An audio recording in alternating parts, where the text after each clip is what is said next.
If you have not yet started making this an intention in your life, I can promise you this will start to accelerate things in whatever area of life that you want to get better at. With the impression of increase. Leave everyone you meet with the impression of increase.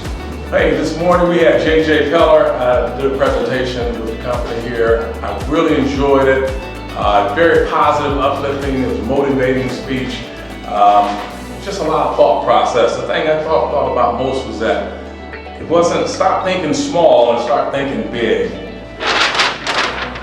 Leave everyone you meet with the impression of increase, because that is exactly what you have to do, is act what will feel successful. Because when you show up with that, you wire yourself for it. You tell your brain, this is who I am. My name is Marcus Cleary. I'm with Certisite. I'm the corporate sales manager. We brought JJ in for motivational speaking and energized our sales team for Summit. He did a fantastic job. A ton of energy, motivation, brought the energy to our team, and I would recommend JJ to any organization that is looking for a motivational speaker for their organization as a whole. Show up in a certain way. He calls it the certain way. Anything you do, do it in the certain way, and this is part of it. How are you expressing the gratitude or the joy or the love or the abundance or whatever it is that you want to live in and experience for yourself? How are you expressing it to other people? I'm Sam Bass. I am an account executive out of the Iowa market. Today we listened to JJ's inspirational speech. I was super excited. He got us really amped and pumped, ready for 2024. I took a few notes home and I'm ready to see how this year goes. I find myself now trying to be more positive in my life, and it was nice to hear JJ talk about that exact thing. Living my life happier and trying to portray that through the outside of myself so that other people may gain maybe a little bit of happiness from me. It's important to go back to the basics and apply what we've learned throughout our lives to be effective communicators. What JJ has done is come in and really with a lot of energy revisited those things and got us thinking about them. I would suggest to you that if you want to get the most out of this, it's not about the time we've spent together, it's about doing what's next. Find something that you liked, or even if you didn't like it, find something that you think you could work on and implement it today. JJ was very energetic, and I appreciate that. I appreciate that you put yourself out there. I appreciate that you are comfortable in your own self, that you were able to share that with the group so that we could see you as a person and not just what your presentation was. Businesses today and always will be about people. So if people are our most important resource, shouldn't we then figure out how we can connect more powerfully, more effectively with the people that we interact with on a daily basis, whether they're our coworkers or our family and our friends? Stand with excitement, breathe with excitement. And I'm not telling you all of a sudden you're going to jump for joy. What I am suggesting to you, and I think maybe what you've experienced in your own life, is you start to move in that direction. The energy was on point. There was never a time where it went down. You kept us all completely engaged. Can we absolutely drastically change the way we interact with people? Yes or no? JJ's presentation gave me the feeling or belief that I could take it all on and I can have whatever I want at the end of the day. Human potential is virtually limitless. Now that's only possible if you decide to believe it. If you don't believe it's not possible, what I would offer to you is just the chance to take this belief on for yourself and see what happens.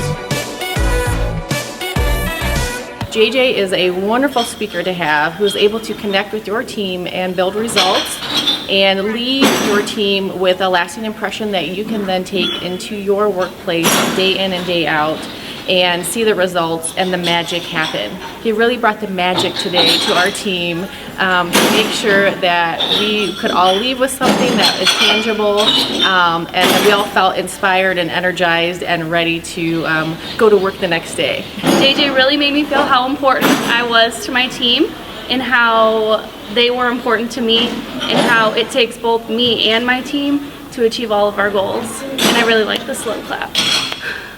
I love it. I feel like JJ was very positive and he was very inspirational. Bottom line, it's just very inspirational about everything. It really made me appreciative of what I do.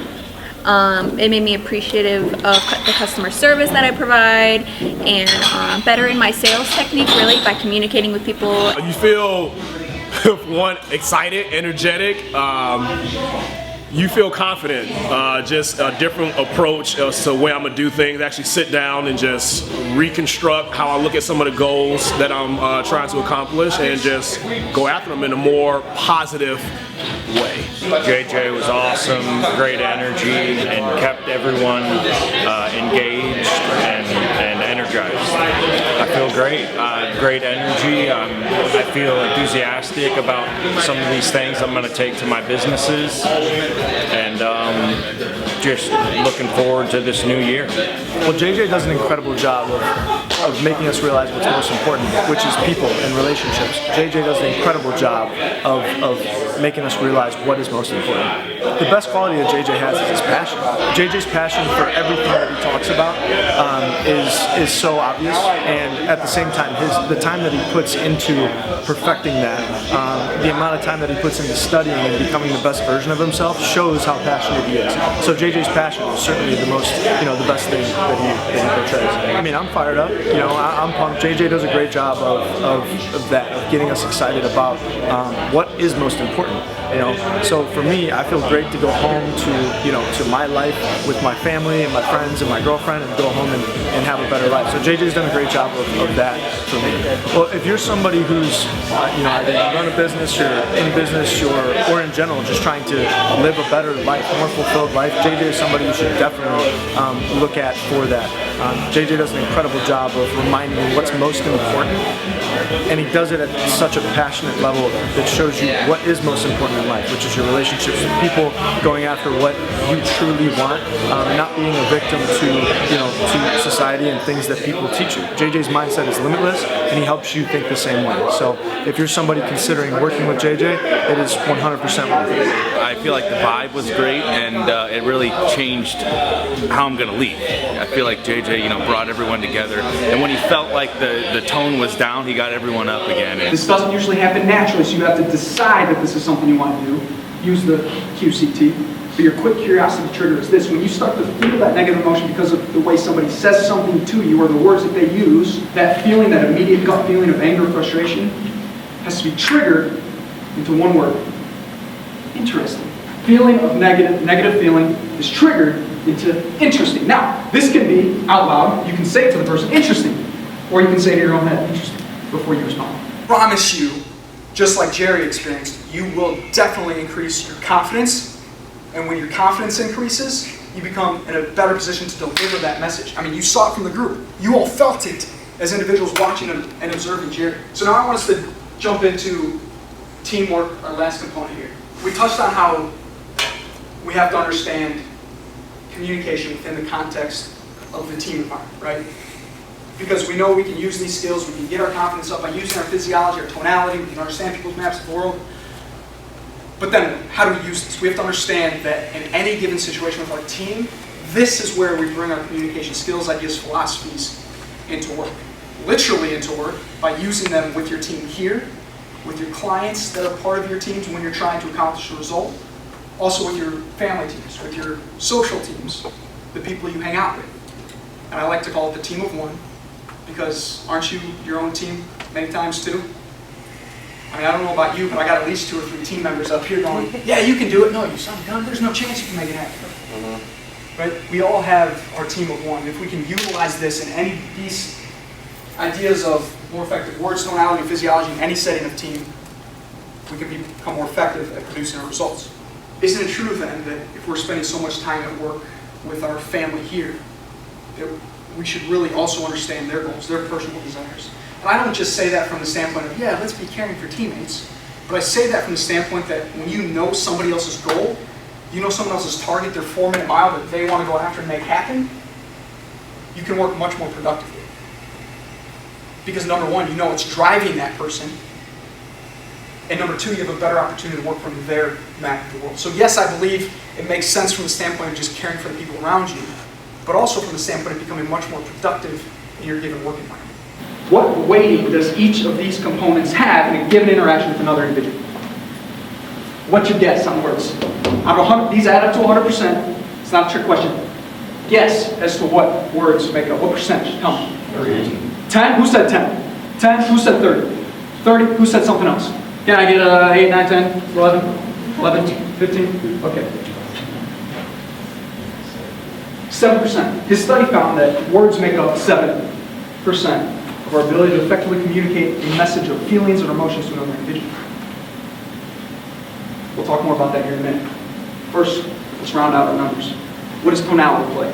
What impact? 82. I like that. 23. I like that too. Somewhere in between those. 37. 37? Very close. I should have brought prizes. That was really close. 38. That was good. Do you have any extra good things we can do away from? No, that was on me. I'm sorry. I should have thought. 38. So for my friends in the financial services industry who look at numbers all the time, 55% physiology. Words can make someone fall in love with you. Words can make someone want to punch you right in the face. The wrong words at the wrong time can end up in the wrong situation. Words are important. When I say the word snow, what do you think of? What comes to your mind? Tell me. Cold? What else? Fun. Fun? Who said fun? Cold? Fun? What else? Huh? Shoveling? How's that feel? What feeling do you get from shoveling? You didn't have to say a word. I got it all from tonality and physiology. What else? Long drive. Long drive. Calming. Calming. Interesting. What else? What else? What else? What else? What else? Tell me. Excitement. Skiing. Excitement. Good. Beautiful. So we've got to listen to a lot of different things here. Ranging from excitement to frustrating. Don't like it. Joy. I had one guy I was giving this, talking about this, and he said, hell. Or yes, yes, that's exactly right. Oh, I just covered it up, didn't I? Thank you. That's good. And he gave me this magazine, and said something on the front about language. A whistling language. Whistling language, that's fascinating. I've just been learning about words. What's this whistling stuff you're talking about?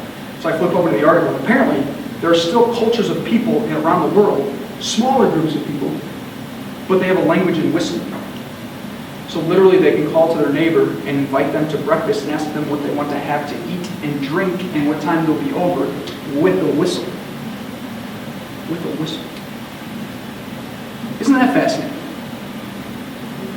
So our language is just something that's been created by our culture because of the meanings and experiences that we've given to words. Because does anybody in here know Russian? Russian? No. Okay. So if you hear someone speaking Russian, it probably sounds like gibberish. It means nothing to you. So for you to learn another language, you have to find something in common. You have to associate to that language because immediately there's no association to their words or a Russian word to what your experience is. So the way to learn a language is to associate to something you already know.